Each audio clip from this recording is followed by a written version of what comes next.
Well, good morning, everybody. It's good to see you. Whether you are here in the West or you're sitting over in the East or you are watching online in the comfort of your own home, we're glad that you're here. Thanks for letting us be part of your weekend. If you are used to coming here and every week it's like a new part in a series that we are going to sit in for like a month or 5 weeks, we do normally do that. We're not doing that for the next couple, and we'll talk more about why at the end of the talk. So if you're like, I came here for the really juicy stuff, you got to wait. We'll get there. Well, I mean, hopefully what we talk about is juicy, I guess. This feels weird. I feel like I got off to a weird start. What are you going to do? I've had teenagers now for quite a while in my life. They live with me. And I've learned something that teenagers are really good at coming up, and if you are one, you might say amen with this. They're really good at coming up with new meanings for words. Because they know if they can define something in a certain kind of way, it might get them out of trouble. At the very least, it might excuse something they're doing that they know they shouldn't have done. So we can kind of say things and assume that they understand what we mean, but odds are they don't know what we mean because they define that thing a little bit different. And this is really important because definitions shape conditions. The way we define certain things in our life will impact how we feel in our life. A couple examples. If you bumped into me later in the week this week and you said, hey, what you been up to this week? I said, well, I might say, I've been going to the gym. Why are you laughing? Like that's really out of, wait a minute. There was like loud laughter with that. I say, I've been going to the gym, and I'm going to assume what you assume is he went to the gym and worked out. Reality is probably more he sat on the machines and scrolled Instagram for an hour, which is what a lot of people do, right? If you have a gym membership, you watch people. It's amazing. They do a lot of nothing. But I guarantee when they get to the office or they go home or they see their friends like, I went to the gym today. You see what I mean? We feel good because we defined it in a certain kind of way. Another great example would be when you're supposed to meet someone at a particular time and you text them, I'm running a little behind. In your world, here's what a little behind is. I'm supposed to be there in 5 minutes. It's a 25-minute drive, and I just left my house. I'm running a little behind. They're thinking you're going to be there in 2-3 minutes, but you feel better saying it that way, right? Nobody wants to text like, I'm a total slacker and overslept, and I'll be there 20 minutes late. We just don't want to do that. Same thing when it's like some of us would say we're pretty religious. And when we say we're pretty religious, people think like we probably pray all the time and we go to church all the time. And what we really mean is I go on Christmas and then I go on Easter. And if my mom asks really nice, I go on Mother's Day, right? Like that's what we mean by being pretty religious. We feel good about it, which is always why we do that. It's a little easier for me to accept who I am if I can define things in a way that don't feel offensive, or they don't feel like they're letting the other person down. And I assume that they're going to like me more and they're going to feel better about being friends with me or whatever, being related to me, if I'm saying things in a certain way that get them to believe certain things that aren't actually true, but we all feel better. And that I get that, but there's a danger in it. And the danger is that we start to believe we're better than we are. We don't do any honest assessment of how we're really doing with X, Y, or Z because we've just defined X, Y, and Z in comfortable terms. Terms that we can actually live up to and do in our life every day, Monday through Saturday, or whatever the case may be, right? We do this all of the time. We do this with Christianity all of the time. We label it that, and we assume it's going to buy us some grace from other people or that it might give us some authority. Either way, we call ourselves that because we feel better about it. It changes the conditions. And a lot of us have been doing that for a long time. I've been calling myself a Christian since the day I can remember anything. kind of grew up that way. Here's the problem. Jesus never invited anybody to become a Christian. He invited people to follow him. And those aren't always the same two things. Because a lot of times, Christian is a great label. It means nothing. Kind of like the Rubbermaid bins in my storage places, like my basement, my attic. You have these too, the big Rubbermaid bins? And you probably did what I did, and you labeled them. And then next year, you realized your label didn't make any difference. There's just randomness in there. So every time I have to go look for something, I got to pull them all out because I have Sharpie crossed out on the box. Like, yeah, we thought it was that. It's not that. In the same way, I could put a name tag on and it says, hello, my name is Rick. That doesn't make me Rick. I'm still Josh. Like the reality doesn't change because I've relabeled the reality. You could go out into your garage and put a label on your gas can that says Bud Light. You're going to feel different when you take a sip of that stuff, right? Like, the label doesn't magically change the thing. And sometimes as Christians, we think we just put Christian on us, and then boom, we become better. It's way more difficult than that, honestly, because we're not invited to become a Christian with a label. We're invited to follow Jesus, which is a lifelong life. And the real danger in it is what happens when we get found out. So when that person that you tell all the time that you go to the gym joins the gym, you stop saying you go to the gym, right? Because when we're found out, we usually give up. When someone, is like, yeah, you're a little late, that means I could go grocery shopping and still beat you to the place we're supposed to meet on time. You stop saying things like that. You kind of give up on the illusion that you were trying to give to everybody else. And this is exactly how it works for Christians. When we get called on, yeah, the label and the life don't match, what's up with that? You're like, yeah, I'll just stop calling myself a Christian because that's easier than actually changing how I live. Which is why I'm going to go so far as to say this. If you don't hear me say anything else, I hope this will haunt you the rest of the day. Being a Christian is easier than following Jesus. It just is. Labeling myself a Christian person. And you know a lot of Christian people, right? Like, there are people that you maybe knew, worked with for 10 years, and then one day in the break room, they're like, yeah, I'm a Christian. You're like, really? Or better, you're here getting a cup of coffee and you look over and at the next pot is that you're like, you go to church? Yeah, I'm a Christian. Really? Because even though we all do it, there's fundamentally some part of us that knows it's more than just calling ourselves something. The problem is, Christian has always been a label. It's from its very inception. In the first century, it was a label that was put on people. A lot of times we assume a bunch of Jesus people sat around and goes, we need to come up with a cool club name. How about Christian? It's not how it worked at all. In fact, it was non-Christians that called Christians Christians. And when Luke was writing Acts, he actually recorded the moment where that label came into existence. It was at Antioch that the believers were first called Christians. Now, this is not Antioch, Illinois. This is Antioch on the other side of the planet. It was in that city that they first got called Christians by non-Christians. The religious people, or even the irreligious people, were like, what are we going to call these crazies that believe they saw a guy die and come back to life and are claiming that he's God, claiming he's Christ, and trying to live their life like he lived them? Well, we should call them Christians, like little Christs. There was always a hard edge on that label that was given to them. And in some ways, it's kind of cool that their life dictated a label. It's the inverse of how it is now, right? Now we hope the label dictates the life.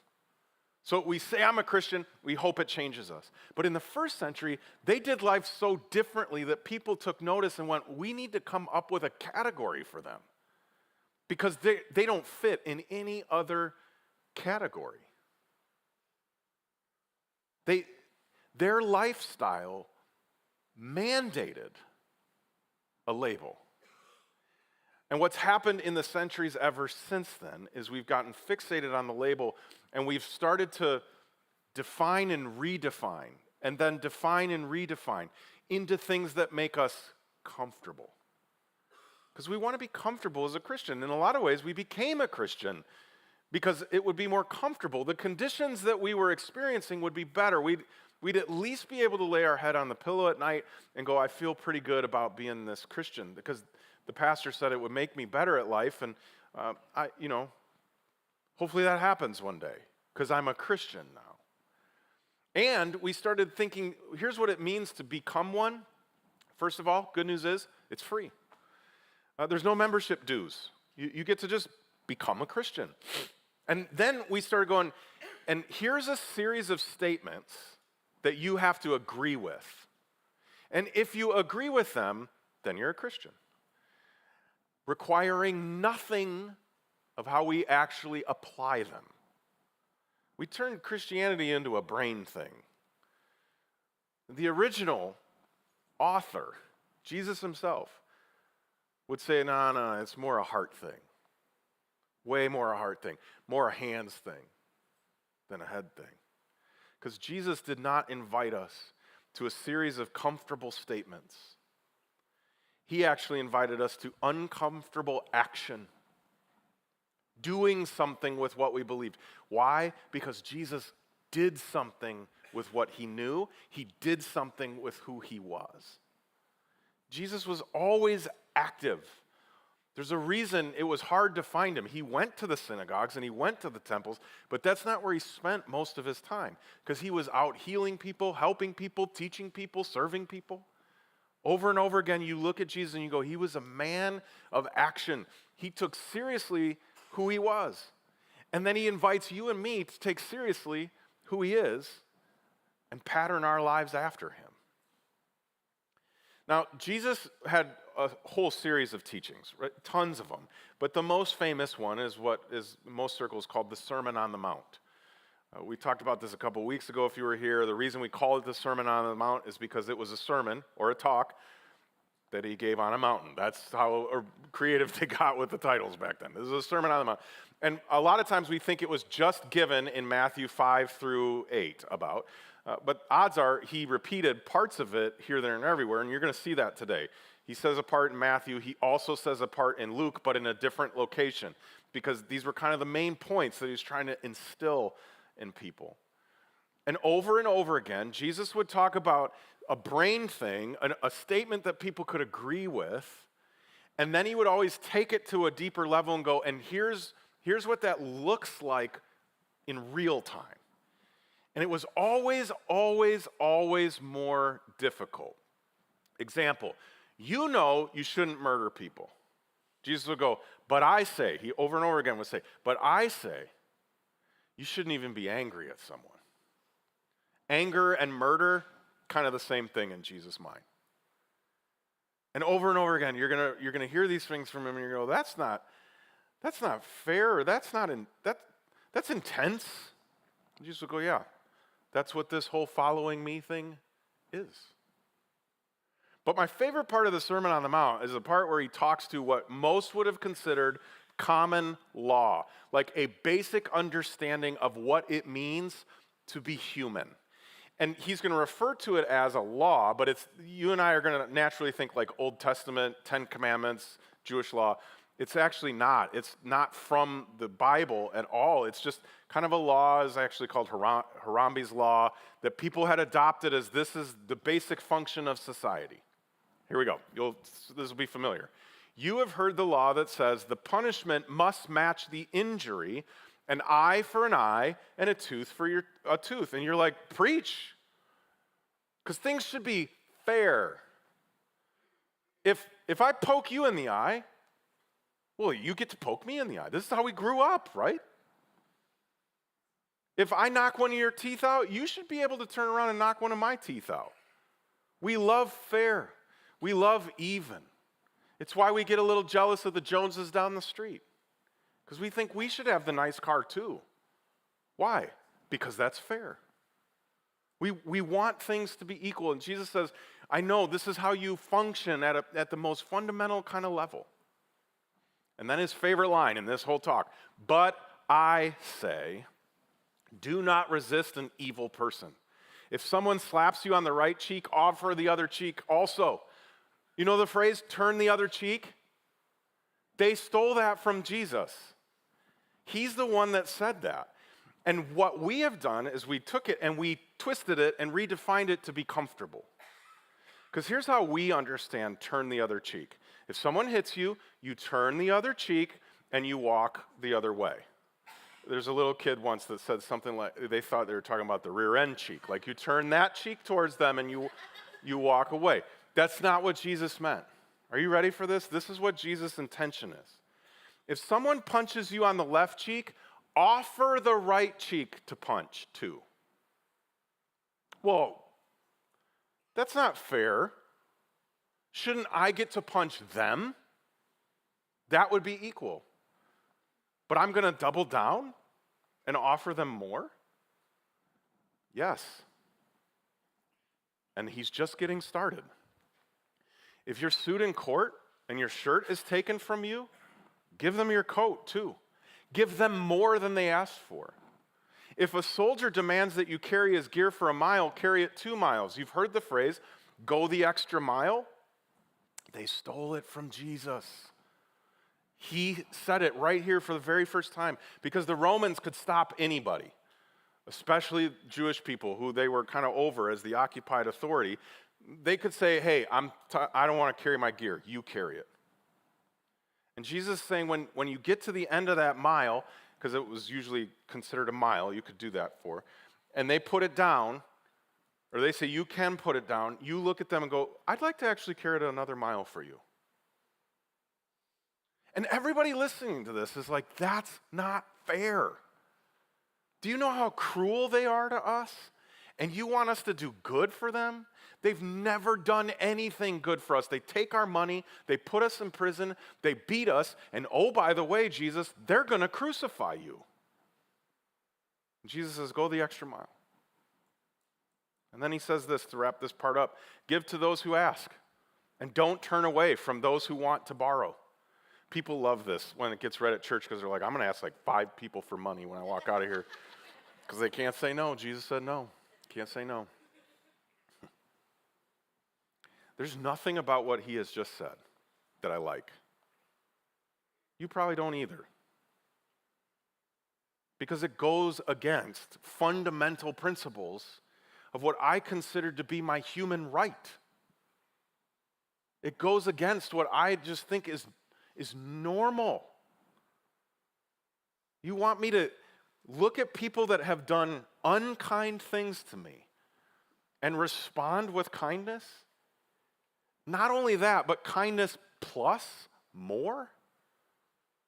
Jesus will go, yes, as a follower of me, this is why I say it's way easier to just be a Christian. If you are going to follow Jesus, then your reactions are not equal to their actions. The way you respond is not contingent on the thing that they've just said to you or done to you or said about you. You go, well, does this mean that at work when my boss is a jerk, I don't get to just be a jerk back? I don't get to just ignore his email?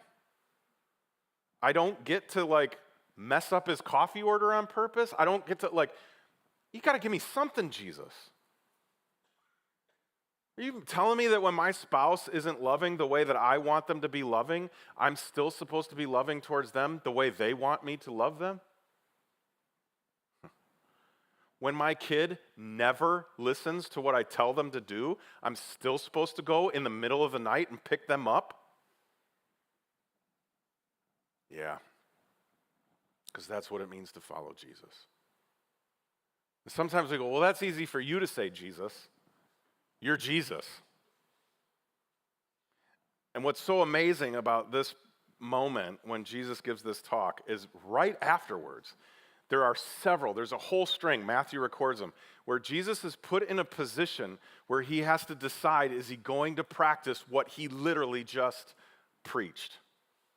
And my favorite one, because he gave that very specific example of if a Roman soldier asks you to carry their gear, carry it the extra mile.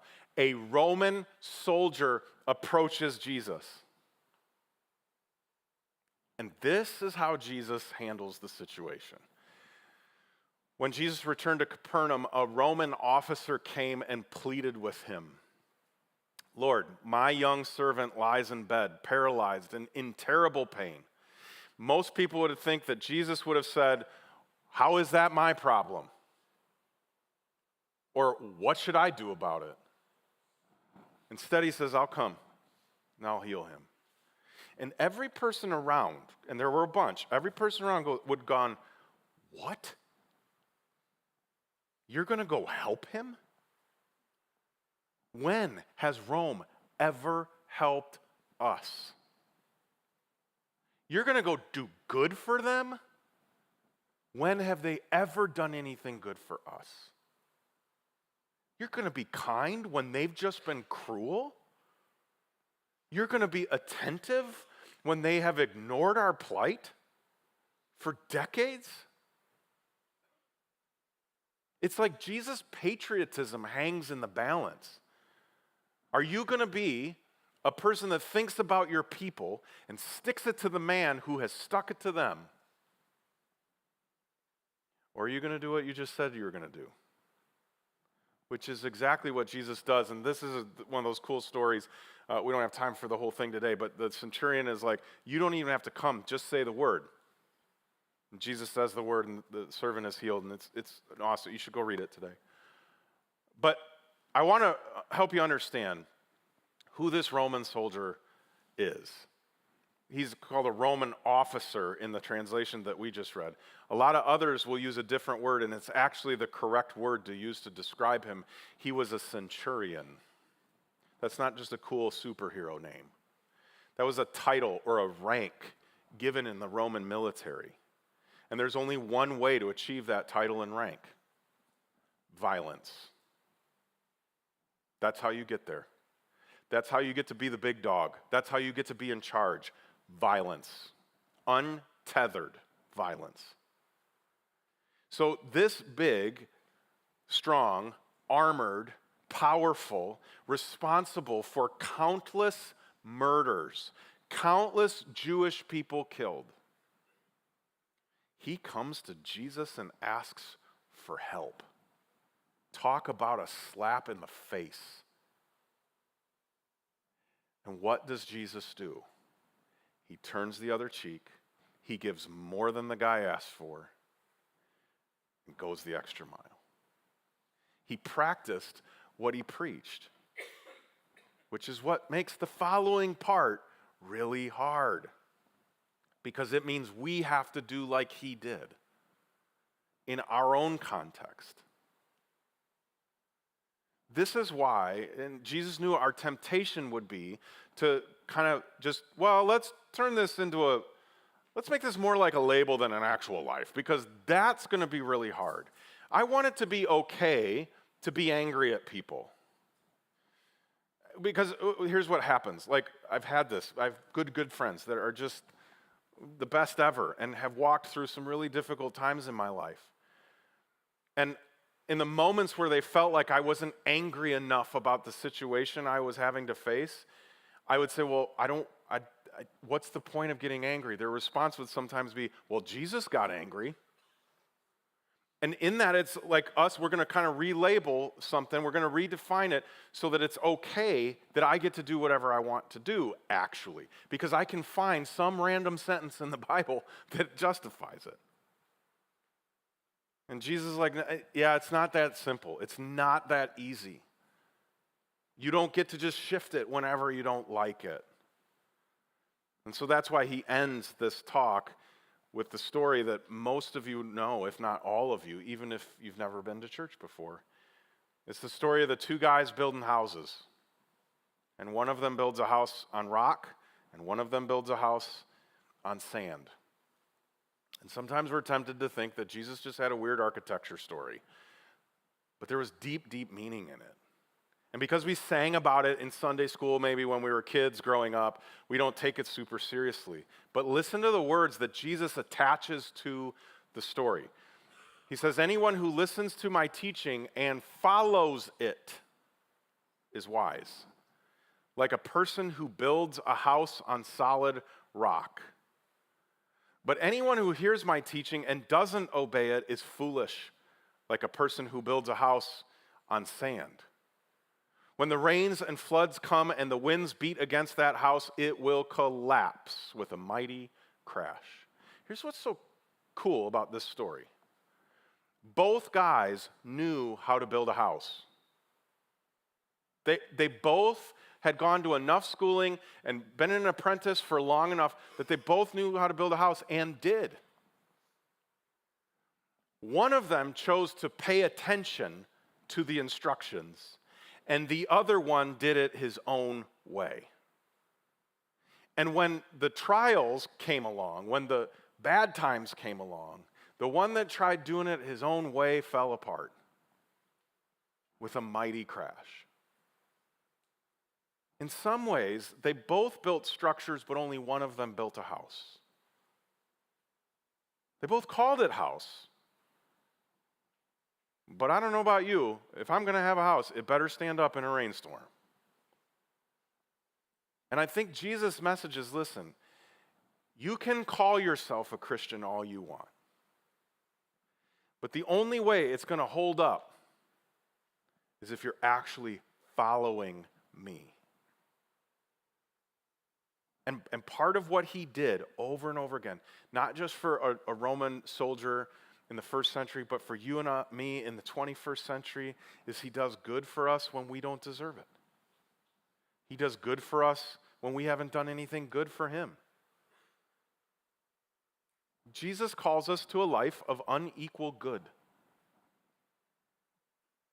Most of us, we wait to do something kind for someone until they do something kind for us. The problem is they're waiting for someone to do something kind for them.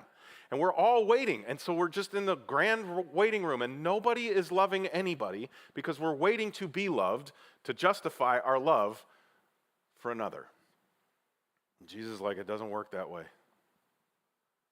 Or some of us are going, I just have so many enemies that people that are not, they're like the opposite. It's not just that they're not kind or not loving, they are the opposite. They're cruel. They're more the centurion than anything else. And Jesus would go, well, here's the thing I want you to do. I want you to pray for them. And then he would teach Paul all this, who would write down a lot of what Jesus said in all of his letters. And in Romans, he says, if you do good only to those who do good to you, why should you get credit? Even sinners do that much. Of course you do good for good people. But that's easy. Jesus says, do good for not so good people. Do good to people who would never imagine doing good for you. Like, that's really hard. I've been trying to tell you. It's way easier to just adopt a label. But Jesus calls us to do more than that. And throughout all of this, you've probably had a singular statement repeating over and over and over again in your head. But that's not fair. What is fair about Jesus dying for my sin? What is fair about an innocent person being executed in the place of a guilty person? That is not fair. What is fair about a God who does good for me every single day? And most days, I forget to even acknowledge he's in the room. What's fair about that? What's fair about a God showing up for me every day, and I rarely show up for him? You see what I mean? Like, over and over again, we run out of excuses. That's why we go, well, I just want to be a Christian. Because I get to kind of define and decide what is being a Christian. And I don't have to deal with the fair thing. But the it's not fair part is the following part. Following Jesus, walking in his footsteps. Because his footsteps always go closer to the people that we would all go, you shouldn't. You should avoid. You should run the other way.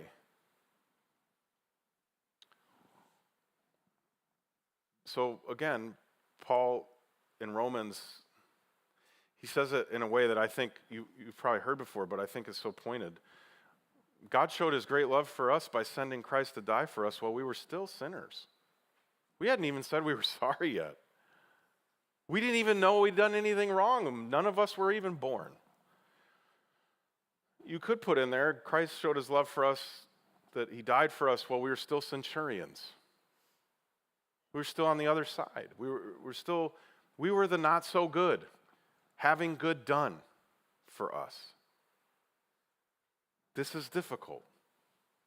Being a Christian is easier than following Jesus, because following Jesus will be an invitation every day, all day, to love people that don't love you, to do good for people that don't do good for you, that you're going to be kind to people that are not kind.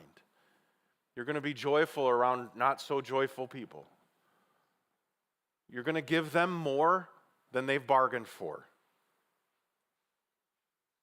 So what if just in this week, if you try this and you're like, I don't want to do this, you can go back and never do it beyond this week. But just this week, what if you sat down with a little sheet of paper, or you did it in your notes app on your phone, you're like, here are the 3 to 5 people in my life that I really don't want to love.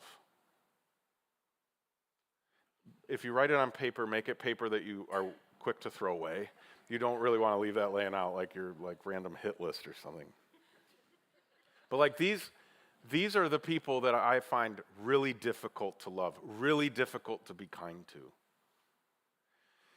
And then you committed over the next week to take a few steps closer to them, even though they would never take a few steps closer to you. Right? Like they're not sitting down thinking about you. They're certainly not wrestling through what it would look like to show you kindness in this season, but you could. And here's what I'm going to predict happens. 2 things.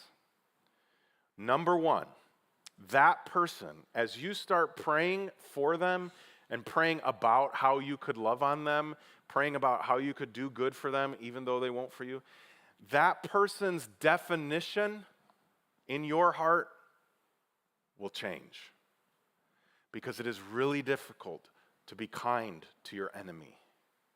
And your brain will start to struggle with calling them your enemy because you keep doing kind things for them. This was Ben Franklin's big strategy. He didn't have a whole lot of enemies. And he would say, here's how I solve it. I help them or ask them to help me, because I know that you don't help somebody you hate. And so we just go, well, then I'm not going to help anybody that I hate. The answer is more, no, we start helping people that we do, so we don't. The action comes before the label, not the other way around. The first century Christians necessitated a label by their actions. They didn't come up with a name first and then try and decide what that was going to look like. Second prediction, your definition in their minds will start to change too. How they see you and how they experience you and how they label you starts to change, because their brain can't make sense of you helping them if you are their enemy. And then what you're going to start to see is that they're going to start calling you something different. They might actually call you like by your name instead of the horrid nickname that they gave you. But as a Christian, it just makes me wonder, what will they call us? What will this city call us if we start following Jesus more than we just call ourselves Christians? What if we started to think like the first century church? We aren't concerned with labeling ourselves. We're just going to do the thing Jesus called us to do, and they can come up with a name for us. Eventually, the people that came up with the derogatory term Christian would adopt Christianity as the official religion of the Roman Empire. This changed the world once, and I really believe it can change the world again. Your world, your office, your family, your marriage, your friendships, your neighborhood. Choosing to follow Jesus instead of just being a Christian makes all the difference. Being a Christian, make no mistake, is easier. Doesn't mean it's better. Let's pray. God, this sounds a little weird to ask you, but will you help us to never settle for being Christian? Will you help us to never just be okay with having a label and justifying that label in comfortable terms that we like? Will you help us to become uncomfortable following you?